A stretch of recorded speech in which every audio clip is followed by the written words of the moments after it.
Wala nang problema sa timbang si pambansang kamao Manny Pacquiao kaya hindi nadibdiban ang training sa bisperas ng final weigh-in. Nasa 145 pounds si Pacman ngayon, 2 pounds underweight sa 147-pound limit. Sa jogging at walking niya sa isang public park, mabagal lang ang pace ni Pacman para hindi ma-burnout ang mga binti.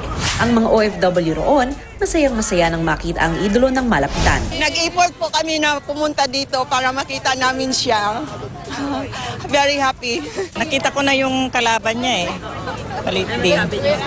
Mas kay Manny. Masarap inspired sa yung makita mo yung suporta ng fans dito.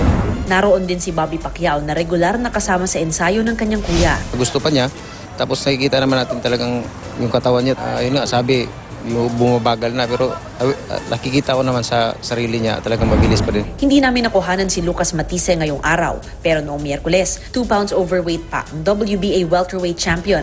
Tiniyak naman ni Matisse at kanyang trainer na si Joel Diaz na hindi dapat problemahin ang timbang ng Argentine boxer. Karaniwang ginagamit sa mga concert ang indoor stadium na Axiata Arena na may seating capacity na 15,000. Pero sa darating na linggo, ito ang magiging saksi sa pinakamalaking boxing fight sa kasaysayan ng Malaysia mula nang lumaban dito si Muhammad Ali noong 1975. Kasama sa commentators para sa laban ang dating nakalaban ni Pacquiao na si Chris Algieri na ilang beses niyang pinatumba. I think it's been a good fight. Lucas Matisse is a powerful puncher and he's a world champion now. Ayon kay presidential spokesperson Harry Roque, lilipad bukas si Pangulong Duterte pa Malaysia para makapanood ng live ng bakbakang Pacquiao-Matisse sa linggo. At ayon kay Pacquiao, inimbitahan niya ring manood si Malaysian Prime Minister Mahathir Mohamad nang mag-courtesy call siya kahapon. Suportado naman yung event natin sa Sunday and he's trying his best to come and watch the fight. He'll try, pupunta yata. Sa Pilipinas, kabi-kabila na ang paghahanda para sa mga free public viewing ng laban, tulad sa San Andres Sports Complex sa Maynila at Civic Center sa Paway, Ilocos Norte.